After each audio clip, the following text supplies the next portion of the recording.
Welcome to our channel. New York Mets free agency update.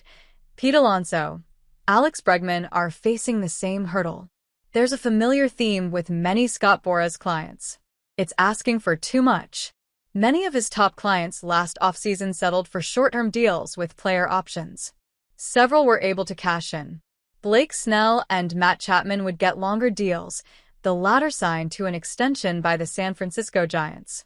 Juan Soto had no difficulty getting his massive contract from the New York Mets. He's the exception to almost every rule.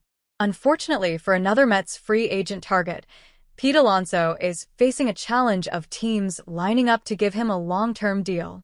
It's no surprise, as many slugging first basemen have fallen off greatly and failed to live up to their contracts in their 30s.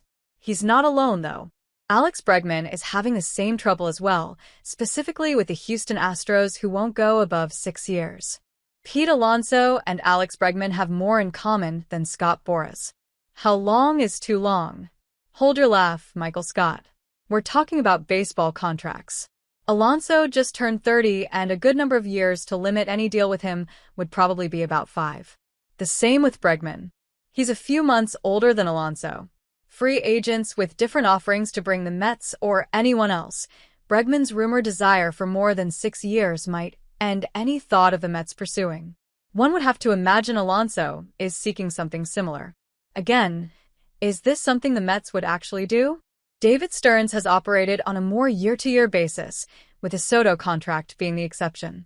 One can imagine he'd be open to the idea of multiple years for Alonso or Bregman, as he'd need to in order to successfully sign either player.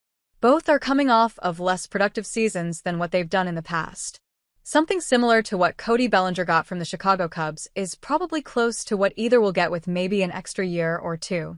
Bellinger signed for 3 years and $80 million with player option in year 2 and 3.